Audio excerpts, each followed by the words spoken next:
Continuamos con Encuentros de Formación. Demos el primer paso. Bueno, después de esta pausa, vamos a irnos introduciendo lentamente en este tema que vamos a reflexionar el día de hoy. Y yo quiero que Ismael nos cuente un poco sobre cuáles deben ser los pasos necesarios para vivir un verdadero encuentro con el otro. Tú como esposo, que ya eres, hijo, en tu familia, con tus amigos, ¿cuáles creen que deben ser esos pasos que todos debemos tener en cuenta en nuestros encuentros con los demás? Padre, yo creo que lo primero que uno tiene que tener es la voluntad. Si yo no tengo la voluntad de entrar en el encuentro con el otro, nada pasa, nada sucede. Y con la voluntad, esa disposición para a veces renunciar a mi zona de confort.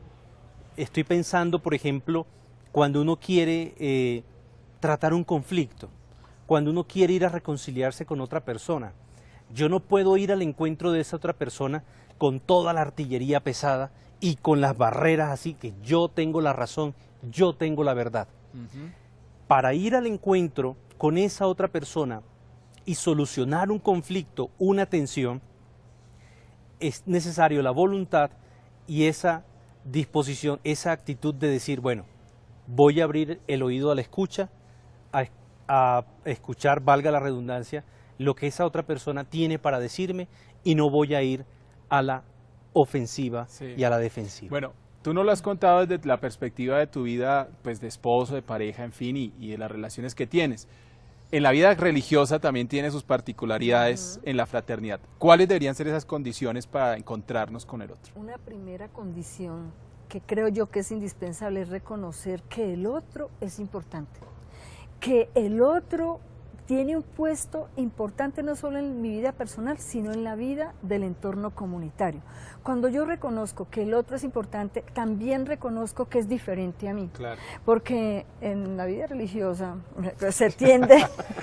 ¿Y por qué ese tono, hermana? A ver, ¿qué pasa allí? No, y no solamente en la vida religiosa. Ahorita si quiere ya me comprometo en público y le cuento un poco más, no pasa nada. Se tiende a querer que todos pensemos iguales, ¿no? Entonces, el que lleva la unidad, el que lleva la paz, el que dice amén a todo, y no la aceptación de la diferencia del otro. O sea, el otro es diferente, piensa distinto, no tiene por qué ser igual a mí.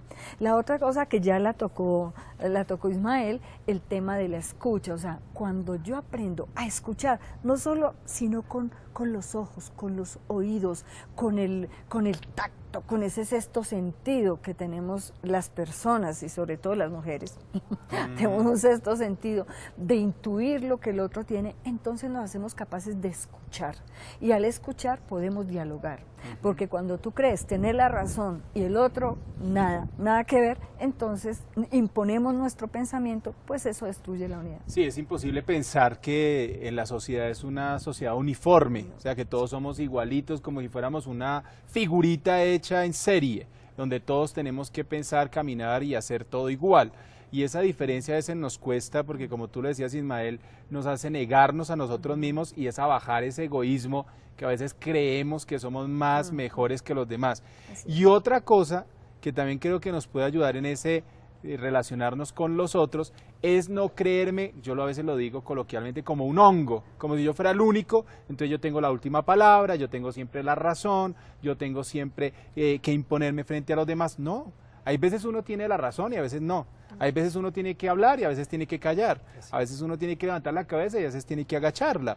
Y a veces nos falta a nosotros mucho eso. Nos falta ser más capaces de bajar la cabeza, de saber escuchar. Ser humildes. Así es. Por eso, después de esa introducción que ya hice, ahora sí... Usted se va a meter, claro, dijo que iba a sí, ponerse... Claro, no, yo entro en el encuentro, a ver, con mi esposa y mi familia, cada vez que yo renuncio a ese yo, primero yo, a la comodidad, que bueno, a veces me toca desinstalarme para salir a recogerla en las noches, esperarla, a veces las funciones domésticas del hogar, salir al encuentro del otro es Es decir, bueno, voy a levantarme, voy a dejar de ver deportes o voy a dejar de hacer actividades que me gustan o simplemente descansar y voy a ponerme al servicio. Es verla a ella no como la que atiende todos los servicios en la casa, como la conserje del hogar, sino ver esto en clave de servicio y de donación. Eso era antiguamente, ¿no? Sí, sí. Era antiguamente que la mujer hoy siempre los tiempos era han cambiado. vista en un lugar haciendo siempre unas cosas de la casa y el hombre en otras realidades. Hoy ustedes tienen que compartir tareas, ¿no? Sí, y espero estar redimiendo culpa aquí con esto que estoy diciendo. No, es que así tiene que ser, ¿no? O hermano, ¿usted qué piensa? Tiene que ser un trabajo compartido. Ella sabe que yo he dado muchas veces el primer paso. Exactamente. No, yo creo que también los hombres tienen que ponerse el delantal. Por supuesto. Ir tranquilamente a la cocina y al mismo nivel. Y eso no puede ser solamente desde cuando se casan, sino desde la casa. El niño ya tiene la llamada, así sea niño, de ayudar a lavar los platos, ayudar a hacer aseo. Es que los hijos no están en un hotel, sino están en la casa donde tienen que ayudar y cooperar. Y eso también es una manera de hacer encuentro, de hacer comunión con otras personas. ¿Cómo es la vida? Mi mamá no me dejaba entrar a la cocina. Así es. Y hoy, como esposo, disfruto muchísimo el poder, bueno, lavar la loza y el poder cocinar, el poder preparar los alimentos, porque a la final yo sé que es un pretexto para compartir, para donarme, bien sea ella o a cualquier otra persona que esté invitada a la casa a compartir, a comer. Hay otro elemento que yo creo que también es importante, ustedes me dirán si es legítimo o no, y es la alegría, una condición indispensable para encontrarnos con el otro. Yo no puedo ir, qué jartera, qué pereza irme a encontrar con la esposa, en el caso de ustedes los casados, qué jartera tenerme que encontrar con este amigo. Pues si es mi amigo yo no siento jartera, aburrición, pereza de encontrarme con él. Siento el gozo de estar con esa persona, de compartir la vida con esa persona, de gastarle tiempo a esa persona, de donarme hacia esa persona. La alegría pero es usted también se encuentra con su esposa, con la iglesia. Con la iglesia, por ejemplo. Exacto. ¿Qué tal yo? Qué pereza ir a estar en la misa, qué pereza ir a predicarle a la gente. No, una alegría poderme encontrar con los otros. Y eso es signo, porque es normal, es muy normal poder experimentar también eso. Ay, qué pereza. Está uno en la comodidad, en el confort y tener que desinstalarse, ir al encuentro del otro. Y aquí estamos hablando de personas pues, que estamos bien, pero por ejemplo, ir al encuentro de una persona que está enferma, ir al encuentro de una persona, de un adulto mayor, ¿sí? Cuando a uno le cuesta y uno comienza con esa actitud, ay, qué pereza, ay, y uno no vive la alegría, es signo de que el hombre nuevo no está actuando en nosotros. Sí. Me parece a mí. Sí. Creía yo. No, y tan común, por ejemplo, cuando un vecino, una vecina pide un favor, un servicio, y tan fácil decir, no, ahora no puedo, ahora no. Entonces, y como con esa cara de amargura. Desafortunadamente, por la situación misma que se vive a nivel económico, por la violencia, ya sea externa o a veces interna, intrafamiliar, sí se nos hace la cara amarga. Difícilmente podemos sonreír.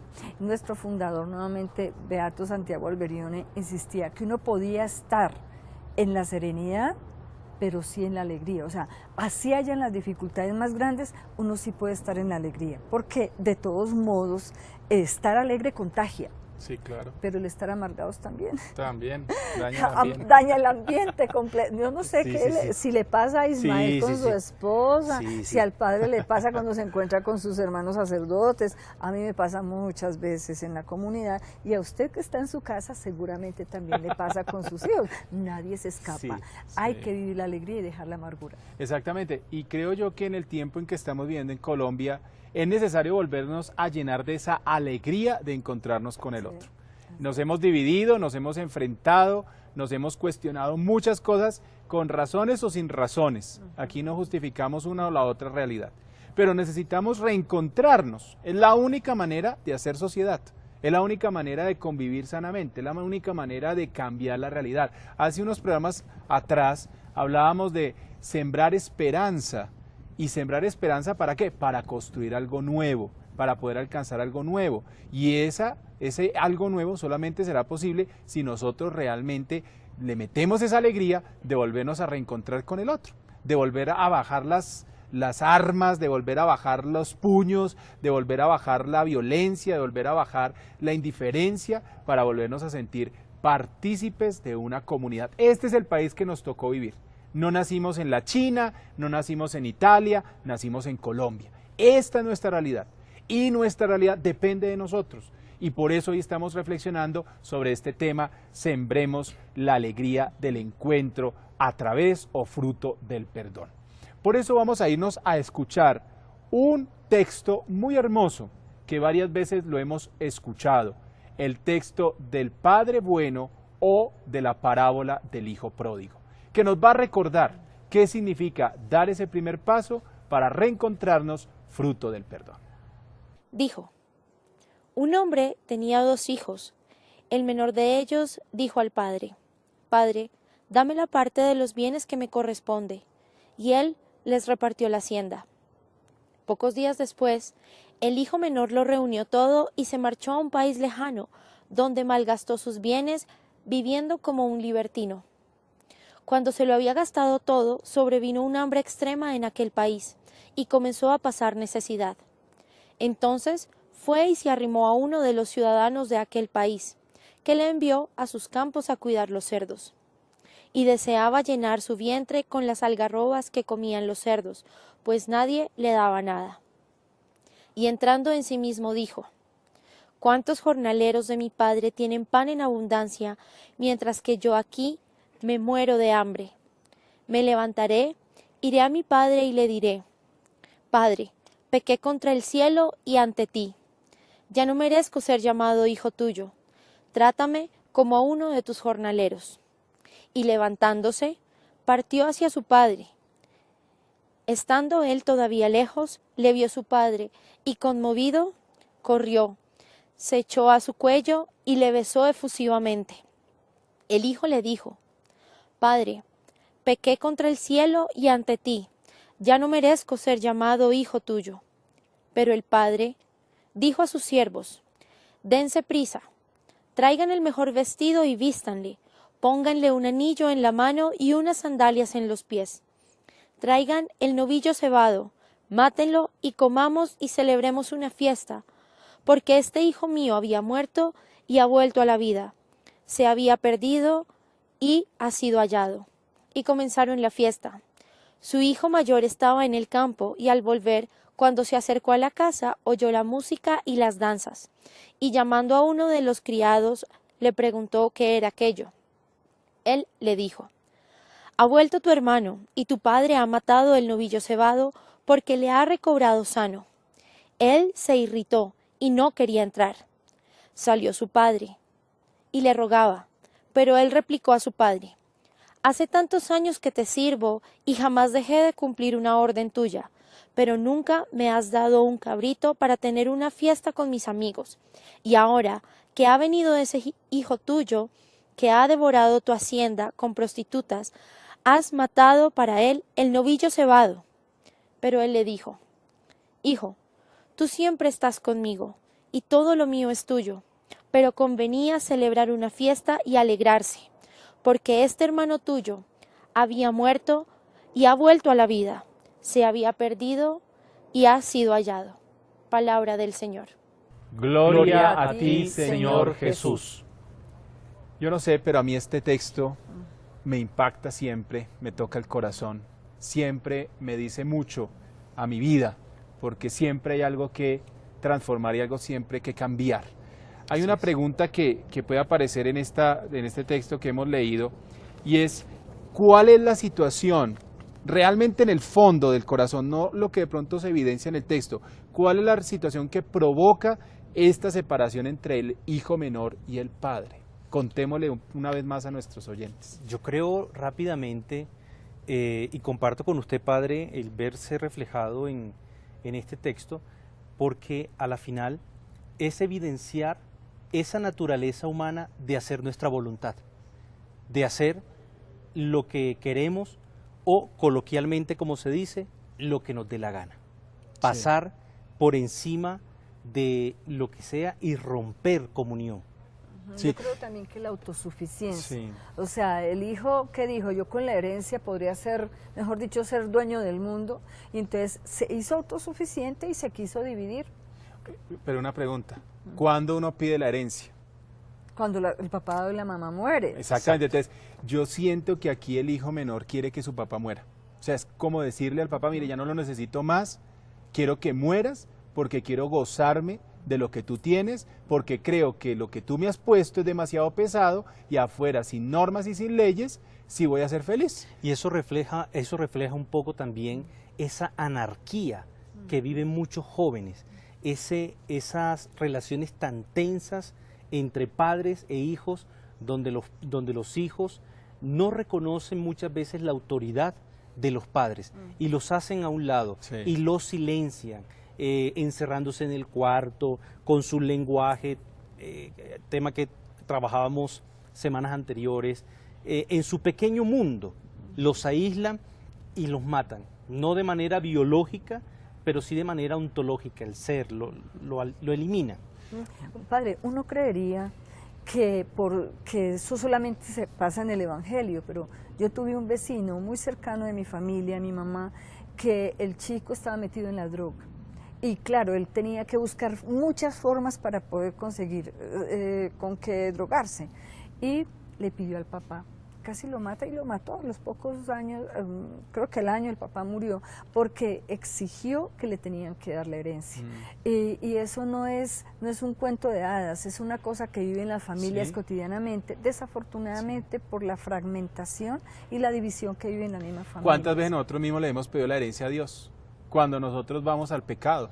Ahí, cuando nosotros mismos optamos por el pecado, le estamos diciendo a Dios, quítate. No te necesito porque la felicidad que tú me prometes no me basta o no la creo y creo que con esto que voy a hacer sí voy a alcanzar la plena felicidad. Entonces le decimos a Dios, dame mi herencia que yo me voy a ir a disfrutar de las cositas que a mí me parecen.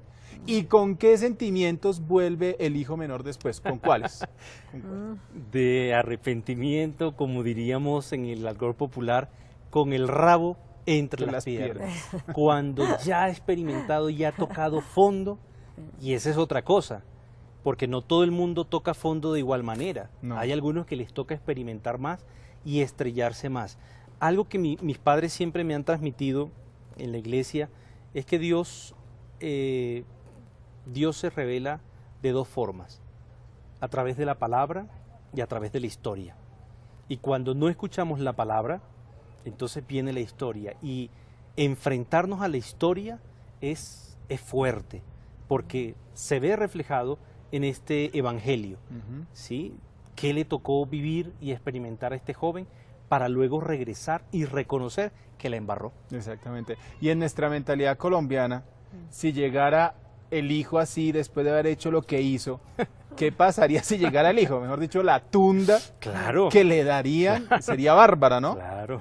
El rechazo, le cierran la puerta o los hermanos mismos se encargarán de decirle que se largue. O sea, hay expresiones muy duras, ahí sí como dice usted, en nuestro argot colombiano, que dividen y que casi que es imposible pensar que va a haber un Padre misericordioso. Exactamente. ¿Y cuál es la actitud del Padre en este evangelio? Sin palabras. No, sin palabras, porque a la final este Padre refleja lo que es Dios para nosotros como cristianos, como creyentes. Un Padre de amor, de consuelo, de misericordia, que manda a preparar una fiesta, un banquete, para festejar que este hijo que estaba perdido ha vuelto. Eso en nuestra lógica colombiana o humana o racional no cabe. No estaría. ¿Cómo así que usted se gastó la herencia? Ahora suerte es que le digo, vaya y trabaje. No, eso no cabe, no cabe. Pero esa es la invitación del Señor. Exacto. Exacto. Y también como la actitud de un padre generoso, sí, claro. ¿sí? Que no mide, yo ya te di la plata, entonces ahora no vengas a cobrar nada. No, todo lo contrario, abraza. Y no solamente espera que él llegue, el padre va al encuentro. Lo está esperando. Lo está esperando, pero también tiene el gesto de ir al encuentro. Camina hacia él, lo abraza. ¿Da el primer paso, hermano? Da el primer paso. Sí, exactamente, ahí está claramente. Da ese primer paso para reencontrar al perdido. Y no le recrimina. No. Simplemente lo acoge y lo abraza. Y en esa lógica, ¿qué debería entonces aprender el hijo mayor que se cree ya el perfecto, el cumplidor, el pío, el devoto, que no le ha fallado, y entonces él desde su lógica humana le cierra las puertas al hermano? ¿Qué debería aprender y a través de él, qué deberíamos aprender nosotros los colombianos? Bueno, esta imagen del hijo, del hermano mayor, yo creo que se encarna mucho en nosotros, en mí se encarna. Y la invitación, por ejemplo, que en lo personal acojo de este texto bíblico es no creerme tan buenecito, sí, no creerme tan perfecto. En programas anteriores, la hermana Lucely, recuerdo que mencionaba el tema de los hermanos, de las comparaciones. Entonces, en lo personal me hace esa invitación a mí el texto, a no creerme perfecto, a no creerme el buen hijo, porque así somos tres en la casa. Y siempre molesto a mis hermanos y mi mamá también los molesta diciéndole que soy el orgullo de ella, pero entonces no creerme mucho no creerme mucho el que soy el buenecito, porque a la final también puedo caer. Todos, yo creo que todos. Sí. No hay ningún colombiano, ninguno, que podamos decir yo estoy libre de pecado y estoy libre de culpa. Todos le hemos pedido a Dios la herencia, todos nosotros hemos muchas veces fallado a alguien. Todos nosotros muchas veces hemos traicionado a alguien, y hoy el Señor nos está haciendo una llamada por medio de esta parábola a reconocer que Él nos espera primero que todo para perdonarnos, pero que nos lanza también a perdonar a los demás. Uno no puede ir solamente a confesarse diciéndole a Dios, perdóname porque te he fallado, y después salgo y no soy capaz de perdonar al que me ha fallado. No, sería ilógico, es contrario al Evangelio. Es necesario salir, y eso nos pone rojos o nos toca agachar la cabeza, pero eso es lo que nos engrandece como seres humanos y nos puede transformar como sociedad. Yo en mi casa soy la mayor, padre, de 8 hijos. Mira tú. Y a mí me llama mucho, siempre me llamó mucho la atención este evangelio, porque yo como que me confronté y decía, ojo, a ver, que no me pase lo mismo. Resulta que lo que decía Ismael, uno así muchas veces le puede pasar lo mismo, y un llamado que siempre he sentido es salir al encuentro de mis hermanos. Sí. O sea, como mayor en mi casa yo sí puedo decir, y ojalá mis hermanos si me ven no se sientan mal, que tuve muchos privilegios, ¿no? Mi papá era muy orgulloso de sus 2 hijos mayores, ¿no? Entonces yo era la mayor y mi hermano el que me seguía, entonces él nos llevaba a paseos, él nos llevaba a las reuniones porque éramos sus mayores, ¿no? Entonces a mí eso me llevó muchas veces a cómo solidarizarme y cómo compartir con mis hermanos menores las cosas bonitas que la vida me había regalado. Maravilloso, esa es la idea y la invitación que hoy la palabra nos está haciendo y que nos ha servido para introducirnos en este tema que luego del canto que vamos a escuchar vamos a profundizar con iluminación desde lo que la Iglesia, el magisterio de la Iglesia nos dice para nosotros.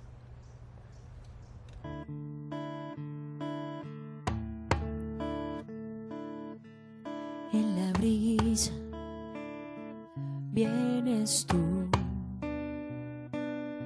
me acaricias, sé que eres tú, calmándome los miedos otra vez,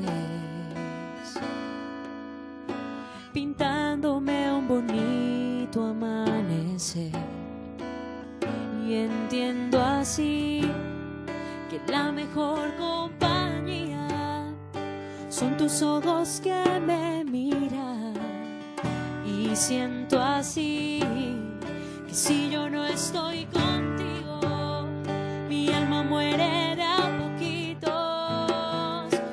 Agradecida estoy, Señor, porque a tu lado solo tengo bendición.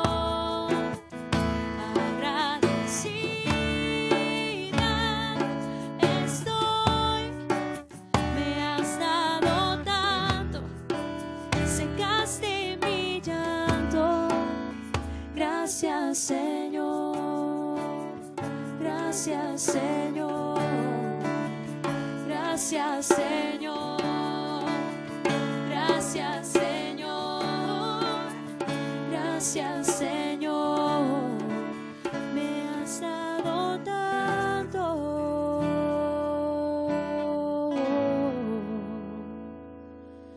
Gracias, Señor.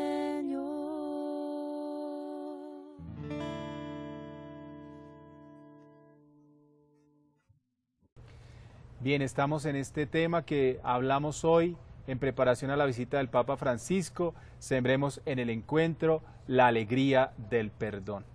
Y para lograr esa alegría es necesario reconocer que brota de una experiencia que ha sido sembrada, que ha sido fundada en nuestro corazón por parte de Dios.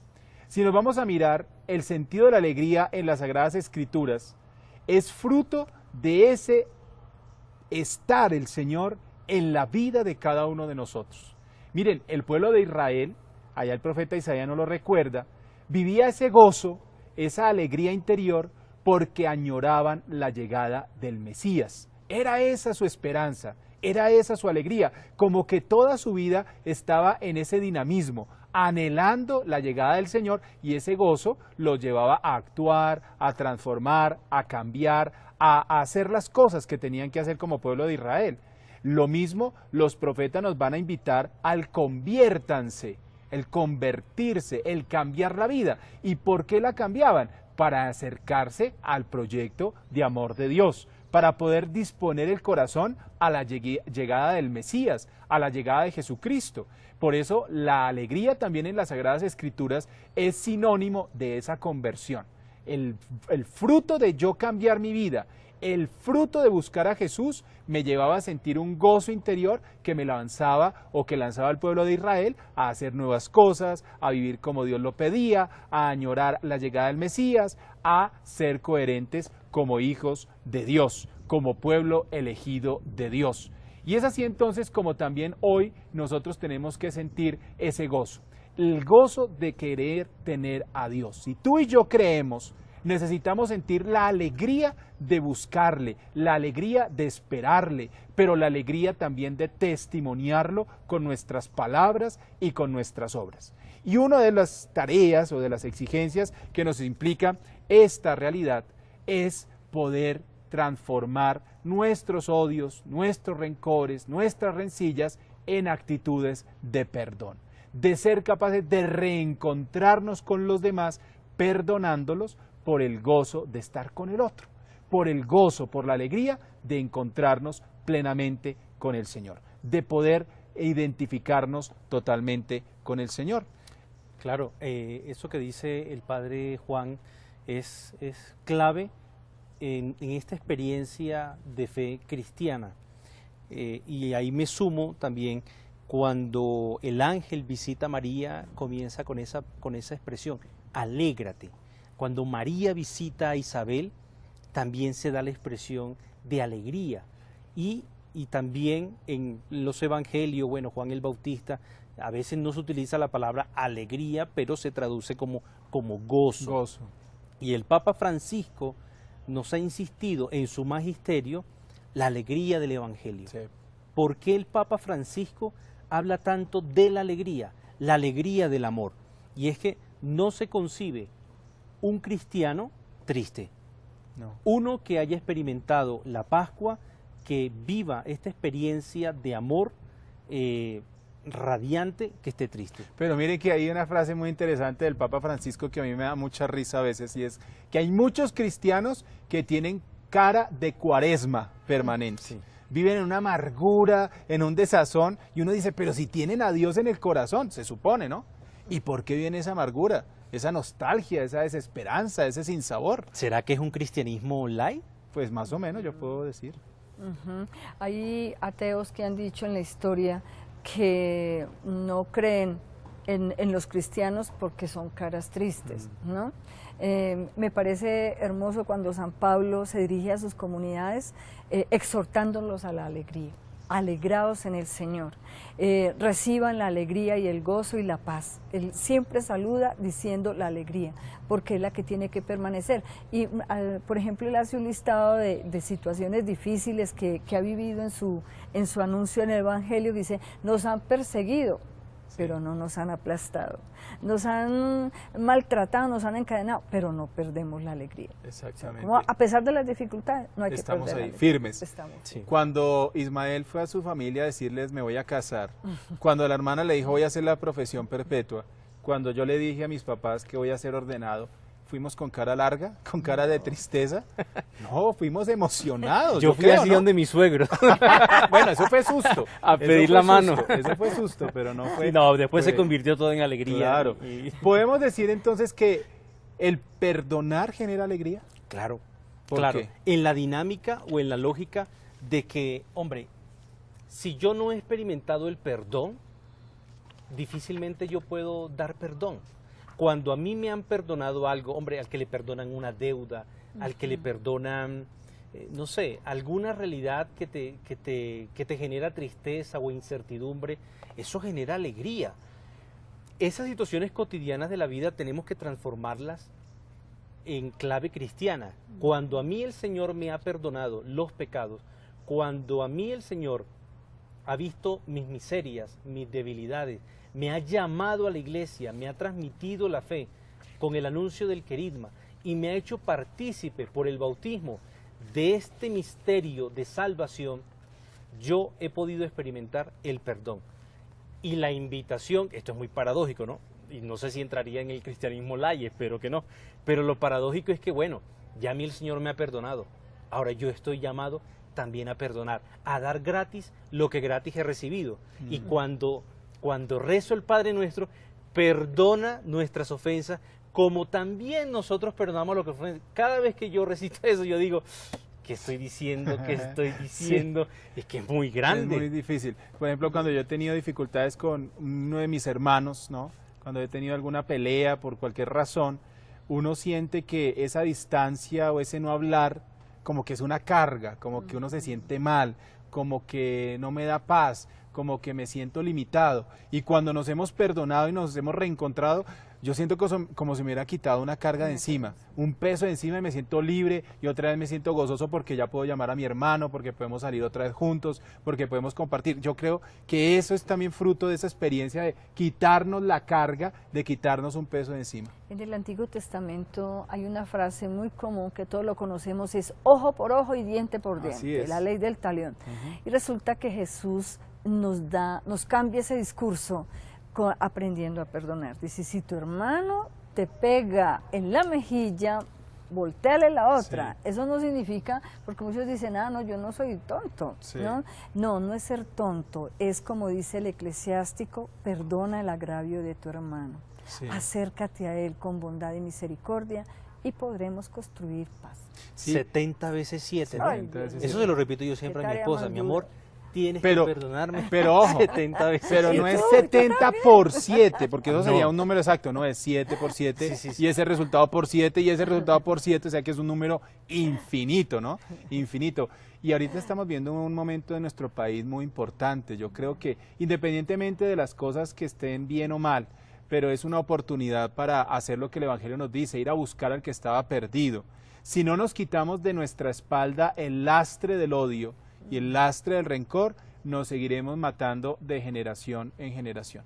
El hijo pródigo no fue un santo cuando se fue de la casa, hizo lo peor de lo peor, le quitó la plata al papá y la malgastó, y el papá lo recibe. Entonces, creo yo que también está la invitación de hoy de este tema, el reencontrarnos con los que estaban perdidos, para recibirlos. Estaban perdidos, es cierto, estaban perdidos. Nosotros no estamos perdidos, pero vamos a ir a rescatar al que estaba perdido, a ofrecerle el perdón, así nos duela, así se nos parte el corazón, como le pasaba al hijo mayor, pero veremos la liberación que vamos a tener todos nosotros. Vamos a liberarnos de esta carga y vamos a ganar una alegría que nadie nos la puede dar. Ahora, algo breve para añadir. No supongamos que aquel que ha estado perdido la ha pasado bueno. No, absolutamente. Porque podemos tomar esa actitud del hijo mayor, claro, se llevó el dinero, la pasó bien rico. No. Ese también tiene su historia y también tiene sus sufrimientos. El Papa Francisco nos ha dicho repetidas veces, ¿por qué nosotros no entramos también en el río de esa alegría del perdón? ¿Por qué nos quedamos al lado, lamentándonos, quejándonos, reclamando? No, entremos en ese río nuevo del perdón y démonos la oportunidad de ser diferentes, de reconciliarnos. Si logramos abrazarnos en este país, si logramos reconciliarnos y decirte perdono y venga para acá un abrazo, yo creo que nuestro país va a tomar un rumbo completamente diferente. Hermana, y Ismael, no solamente tenemos que perdonar al guerrillero, al paramilitar, hay que perdonar al que está a mi lado. Puede ser mi esposa, mi esposo, mi hermano, el hijo, el papá, el amigo, el vecino, el desconocido. Ese, no pensemos solamente en el que está más lejos, el más cercano. Pongámonos más rojitos nosotros, agachemos más la cabecita, pero aprendamos a perdonar y dejémonos llenar de la alegría del reencuentro, fruto del perdón. Bien, pues vamos ahora a irnos a recordar unos compromisos que nos van a decir aquí nuestros acompañantes en este día de nuestro programa. Unos compromisos para que tú y yo los hagamos y hagamos realidad esta alegría del reencuentro fruto del perdón. ¿Cuál es ese primer consejo que le damos a nuestros televidentes? Un consejo muy particular es acerquémonos al sacramento de la reconciliación. Quizás hoy muchos ya le han perdido el sentido, decir, no, ¿cómo así yo cómo me voy a confesar con un pecador igual que yo? Eso es un error grande. Cuando nosotros reconocemos en esa persona, en la persona del sacerdote, a ese Dios Padre que me acoge, es más fácil ir al sacramento de la reconciliación. También es importante, en esto que hemos compartido, reconciliarnos con nosotros mismos. A veces tenemos tantas facturas, no nos perdonamos cosas y es una carga. Y dice el Evangelio, venid a mí todos los que estéis cansados y agobiados, que yo os daré descanso. Entonces no nos perdonamos y no nos hemos reconciliado tampoco con nuestra historia. Y reconciliémonos también, como ya lo decía el padre Juan Álvaro, con aquellos que hemos ofendido.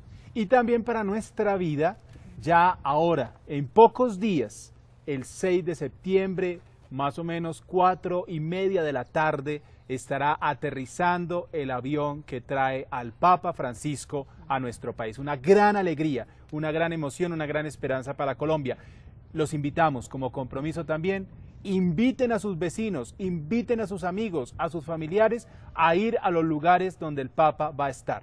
Cuando viene un invitado a nuestra casa, no lo vemos desde la televisión, no lo vemos desde la ventana, lo vemos personalmente. Vamos a encontrarnos con el invitado. Entonces vamos, no nos dé pereza, si hay frío, si hay calor, vamos a los lugares. No importa que haya televisión, no importa que haya redes sociales, pero vayamos a verlo en vivo y en directo, así como nos gusta ir a ver en vivo y en directo a nuestros grupos de fútbol, a nuestros cantantes, a nuestros artistas. Con mayor razón, a ir a ver en vivo y en directo al Papa Francisco.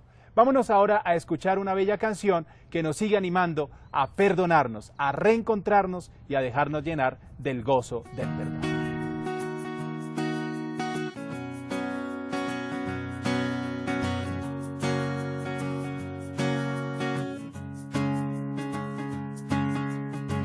Ayúdame a instruir mi corazón que tanto anhela seguir tu voz.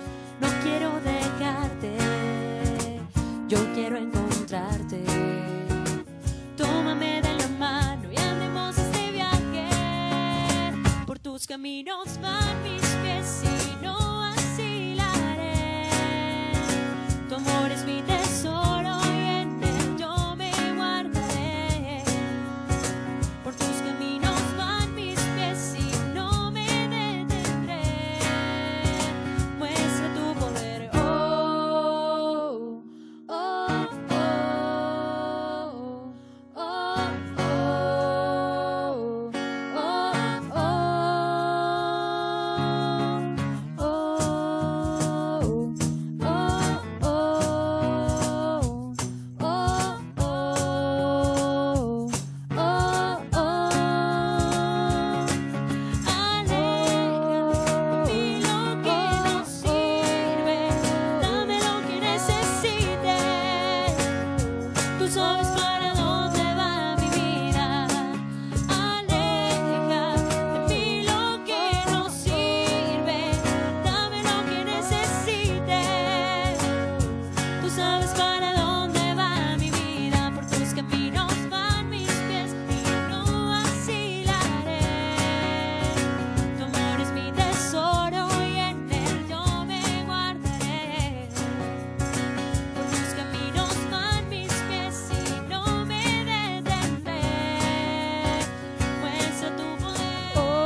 Ya regresamos con Encuentros de Formación. Demos el primer paso.